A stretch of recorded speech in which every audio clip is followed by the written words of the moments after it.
నమస్తే, welcome back to our channel. నేను మీ అజయ్. ఈరోజు ఐఏఎస్ డి చక్రపాణి గారితో ఉన్నాము. శ్రీమతి ఎల్ సుహాసిని గారు ఉపాధ్యాయ ఎమ్మెల్సీ అభ్యర్థిగా పోటీ చేస్తున్నారు. మేడం గురించి సార్ మాటల్లోనే తెలుసుకుందాము. నమస్తే సార్. నమస్కారం. చాలా సంతోషం.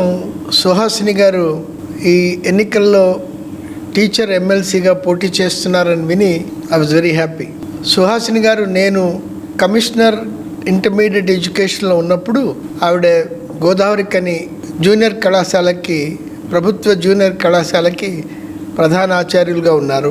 అటు తర్వాత ఆవిడ డిస్ట్రిక్ట్ వొకేషనల్ ఎడ్యుకేషన్ ఆఫీసర్ గాను, తర్వాత రీజనల్ ఇన్స్పెక్టర్ గాను, రీజనల్ ఇన్స్పెక్టింగ్ ఆఫీసర్ ఇంటర్మీడియట్ బోర్డులోనూ వర్క్ చేయడం జరిగింది.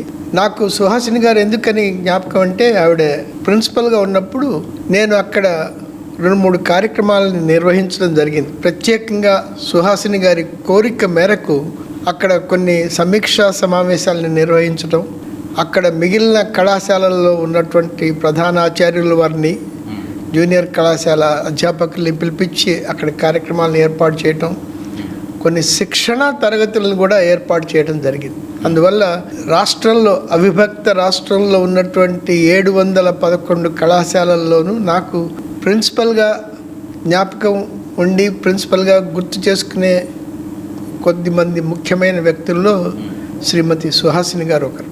I remember her and the contribution. అక్కడ నేను గోదావరి ఖనిలో కూడా ఉండి సమావేశాలను నిర్వహించడం జరిగిందనమాట. అందువల్ల ఇటువంటి వ్యక్తులు విద్యారంగంలో కొంత విశిష్టమైన కృషి చేసి ఈ వ్యవస్థని ఇంకా ముందుకు తీసుకుపోవడానికి కృషి చేయగలుగుతారనే నమ్మకంతో సుహాసిని గారికి నేను నా పూర్తి ఎండార్స్మెంట్ తెలియజేయడం జరుగుతుంది. ఇదే పద్ధతిలో అంతకుముందు మన చుక్కా రామయ్య గారు కానీ, వారు ఎమ్మెల్సీగా, టీచర్ ఎమ్మెల్సీగా చేసిన కృషి కూడా చాలా విశిష్టమైంది. మన తెలుగు రాష్ట్రాల్లో చుక్కా రామయ్య గారిని గురించి తెలియని వ్యక్తులు చాలా అరుదు. ఆ సమయంలో దాదాపుగా ఒక 40 సంవత్సరాలుగా రామయ్య గారు కూడా తెలుసు. చుక్కా రామయ్య గారు ఎమ్మెల్సీగా ఏ కృషి చేశారో మన సుహాసిని గారు కూడా ఎన్నికై ఆ కృషి చేయగలుగుతారని నేను ఆశిస్తున్నాను. అయితే ప్రభుత్వ కళాశాలలు ఈ రోజున కొంత ఒత్తిడికి లోనవుతున్నటువంటి మాట వాస్తవం.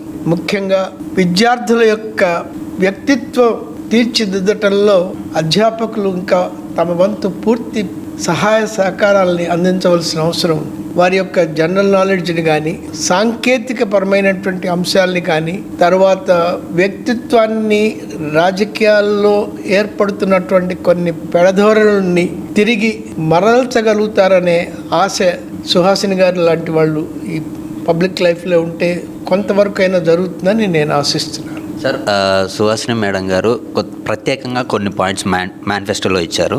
అవేంటంటే, కాంట్రిబ్యూటరీ పెన్షన్ కాదు, యూనిఫైడ్ పెన్షన్ కాదు, పాత పెన్షన్ సాధననే ధ్యేయంగా పోరాడతామని అంటున్నారు. దీన్ని ఎలా చూడవచ్చు? ఇది జాతీయ స్థాయిలో ఆలోచించవలసినటువంటి విషయం. ఎందుకనంటే మనకి పోను ఈ పబ్లిక్ సర్వెంట్స్ మీద, పబ్లిక్ సర్వీసెస్ మీద ఖర్చు పెరుగుతోందని జాతీయ స్థాయిలో ఒక చర్చ జరుగుతోంది. కాబట్టి దీని మీద ఒక విధానాన్ని, జాతీయ విధానాన్ని తీసుకువస్తే తప్ప ప్రతి రాష్ట్రం వారి యొక్క విధి విధానాలని ఏర్పరచుకుంటే కొంత ఒత్తిడికి లోనవుతామని నా అనుమానం. పెండింగ్లో ఉన్న ఉపాధ్యాయుల వేతన మెడికల్ జీపీఎఫ్ బిల్లులను మంజూరు కోసం కూడా కృషి చేస్తా అంటున్నారు. అది సమంజసమైన కోరిక. ఎందుకనంటే వాళ్ళకి లెజిటిమేట్గా రావాల్సిన ఎక్స్పెండిచర్ కాబట్టి తప్పకుండా I think it's worth it. కానీ మెడికల్ బిల్స్ కంటే కూడా ప్రభుత్వ యంత్రాంగం, ప్రభుత్వ యొక్క ఉన్నటువంటి హాస్పిటల్స్, ఏవైతే గవర్నమెంట్ హాస్పిటల్స్ ఉన్నాయో వాటిని స్ట్రెంథెన్ చేయడం ద్వారా ఈ సమస్యకి పరిష్కారం ఉంటుందని నేను అనుకుంటున్నాను. జియో 317 అమలు వల్ల వచ్చిన సమస్యల మీద పరిష్కారం చూద్దామని చెప్పేసి అంటున్నారు. సమస్యలు ఏమన్నాయి సార్? నాకు 317 గురించి పెద్దగా అవగాహన లేదు, ఎందుకంటే నేను I left that department. But ఏదైనా సమస్యలు, అధ్యాపకుల యొక్క సమస్యలు జెన్యూన్గా ఉన్నట్టయితే తప్పకుండా పరిష్కరించాల్సిన అవసరం ఉంది ఒకటి. అంతేకాకుండా మన ముఖ్యమంత్రి గారు కూడా చెప్తున్నట్టుగా ఇన్స్పెక్టింగ్ ఆఫీసర్స్ కానీ, పై అధికారులు కానీ నిరంతరం కళాశాలల యొక్క పర్యవేక్షణ చేస్తున్నట్టయితే అటు ఆన్లైన్ కానీ లేకపోతే ఫిజికల్గా కానీ ఇటువంటి సమస్యల పరిష్కారం తొందరగా జరుగుతుందని నా నమ్మకం. ప్రతి ఉద్యోగి హెల్త్ క్యాష్లెస్ ట్రీట్మెంట్ సౌకర్యం, అలాగే కాంట్రాక్ట్ అవుట్ సోర్సింగ్ ఉద్యోగులకు హెల్త్ స్కీమ్ రూపకల్పన చేద్దామని చెప్పేసి అంటున్నారు.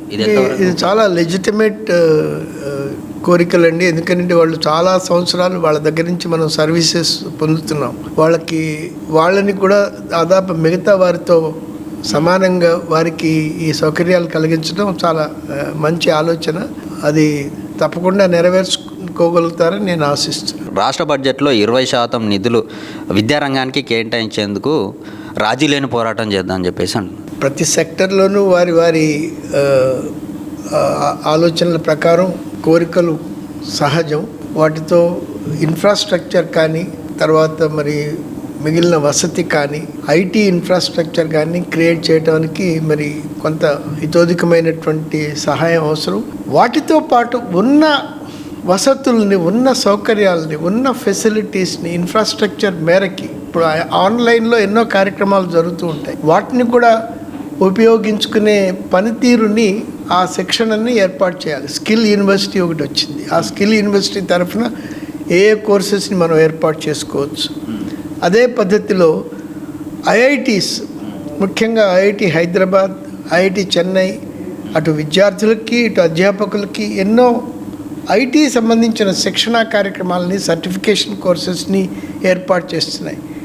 వాటి యొక్క అవగాహన కూడా మరి సుహాసిని గారి లాంటి విజ్ఞులు టీచర్స్లో విస్తృతంగా కలగజేసి ఆ ఉన్న అవకాశాలని, ఉన్న సర్టిఫికేషన్ ప్రోగ్రామ్స్లో వాళ్ళని నిష్ణాతులు చేయగలుగుతారని నేను అనుకుంటున్నాను. Thank you sir. Thank you so much.